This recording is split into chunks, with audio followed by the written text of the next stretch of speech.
ઝઘડિયા તાલુકાના GMDC રાજપાટી project અંતર્ગત કરવામાં આવેલા મોટા પાયે માટીના ડમ્પિંગના કારણે ચોમાસા દરમિયાન વરસાદી પાણીના નિકાલમાં મુશ્કેલી સર્જાતી હોવાના આક્ષેપો સાથે અસરગ્રસ્ત ખેડૂતો દ્વારા જીએમડીસી મેનેજરને આવેદન પાઠવવામાં આવ્યું।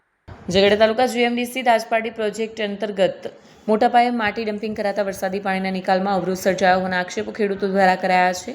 ગુંડેચા એક ખાતેથી વહેતી કાંસમાં માટી ભરાઈ જતા આસપાસના આશરે 15 ખેડૂતોના ખેતરોમાં 2 થી 3 દિવસ સુધી પાણી ભરાઈ રહે છે। પાણી ભરાવાથી તુવેર અને કપાસ જેવા પાકને નુકસાન થતું હોવા ઉપરાંત આગામી રવિ પાક લેવામાં પણ મુશ્કેલી સર્જાવાની રજૂઆત છે।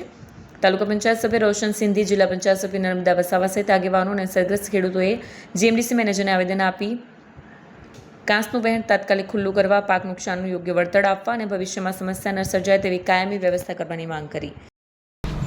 નમસ્કાર, આજે હું પડવાણિયા તાલુકા પંચાયતનો સભ્ય છું। મારું નામ રોશનભાઈ છે અને મારી તાલુકા પંચાયતમાં આવતું અમલજર ગ્રામ પંચાયતનું એક ફળિયું ગુંડેચા 1 છે, જે ગુંડેચા 1 જીએમડીસીની બિલકુલ બાજુમાં આવેલું છે, પડોશમાં જ આવેલું છે।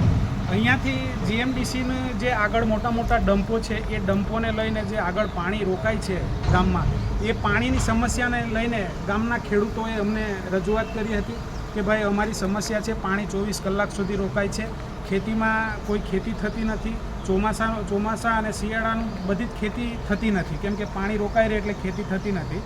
જેના સંદર્ભે અમે પણ ત્યાં સ્થળ પર જઈ અને જોયું તો ગુંડેચા 1 પાસે ખરેખર પાણી રોકાય છે અને સામે એવું દેખાઈ આવે છે કે ભાઈ જીએમડીસીના મોટા મોટા જે સિલિકાના ડમ્પ છે એના કારણે આ પાણી રોકાઈ રહ્યું છે, જેની રજૂઆત અમે ત્યાં પણ જોયું અને આજે જીએમડીસી હેડ ઓફિસે આવ્યા છે અને જીએમડીસીના સાહેબને અમે મળ્યા છે, ઉમરિયા સાહેબ અને મીણા સાહેબને અમે લેખિત રજૂઆત કરી છે। જિલ્લા પંચાયતના બેન નર્મદાબેન જે અમારા સભ્ય છે જિલ્લા પંચાયતના, એમના લેટર પેડ પર અમે આપ્યું છે, પરંતુ અહીંયા આવ્યા તો જીએમડીસીમાંથી એવો જવાબ અમને મળે છે કે ભાઈ આ પાણી અમારા કારણે રોકાતું નથી, જ્યારે વર્ષોથી પાણી જીએમડીસીના ડમ્પોના કારણે રોકાય છે।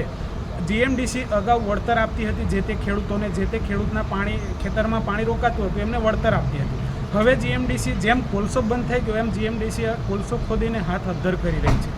જીએમડીસી અહીંયા એવો જવાબ આપી રહી છે કે ભાઈ અમારા કારણે પાણી રોકાતું નથી, તમે સાબિત કરીને બતાવો કે અમારા કારણે પાણી રોકાય છે તો અમે વળતર આપીશું। તો અમારે એવું કહેવું છે કે અમે ખેડૂતો હવે બધા એ વસ્તુ સાબિત કરવા જોઈએ કે આ જીએમડીસીના લીધે અમારું પાણી રોકાય છે, એ એમનો વિષય છે। જો અગાઉ પણ એ લોકો આપતા હતા તો હમણાં પણ ખેડૂતોને વળતર આપવું જોઈએ। આ કોઈ મોટા 100 એકરના ખેડૂતો નથી, આ 1 એકર, અડધો એકર કરી જે ખેતી કરીને પોતાનું ગુજરાન ચલાવતા ખેડૂતો છે, એમના પેટ પર જો લાત મારશે તો અમે અગાઉ પણ જીએમડીસી નહીં, સરકાર સામે પણ લડી લઈશું, જ્યાં પણ રજૂઆત કરવાની હશે ત્યાં થશે અને અમે જે અમારી રજૂઆત કરી છે એનો યોગ્ય જવાબ જીએમડીસી તરફથી અને સરકાર મળશે તો ઠીક છે, નહીં તો જો અમારી માંગણી સંતોષાય નહીં તો અમે જ્યાં પણ આગળ રજૂઆત કરવાની હશે ત્યાં કરીશું।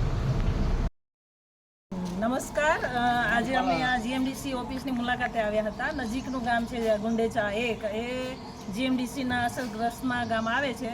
ગામ લોકોના થોડા પ્રશ્નો હતા એટલે લોકોને અમને જણાવ્યું કે તમે આવો તો સાહેબને રજૂઆત કરીએ તો થોડું પાણી ભરાણા છે અને લોકોના જે પાક છે એ પાક બરાબર થતા નથી, તો એની સાથે વાર્તાલાપ માટે અમે અહીંયા સાહેબને મળવા આવ્યા હતા ગ્રામ લોકો સાથે, અને સાહેબની સાથે વાતચીત કરી અને એ લોકો સાથે સારી વાતચીત થઈ અને એ લોકોએ પોઝિટિવ જવાબ આપ્યો છે કે અમારા થ્રુથી જેટલું થાય એટલું અમે કામ કરીશું। અમારા જીએમડીસીથી અમારાથી જે અમારાથી એમને તકલીફ પડી છે એ તકલીફ અમે પહેલાં નિરીક્ષણ કરીશું અને પછી અમે એમને સપોર્ટમાં આવીશું એવું કર્યું છે।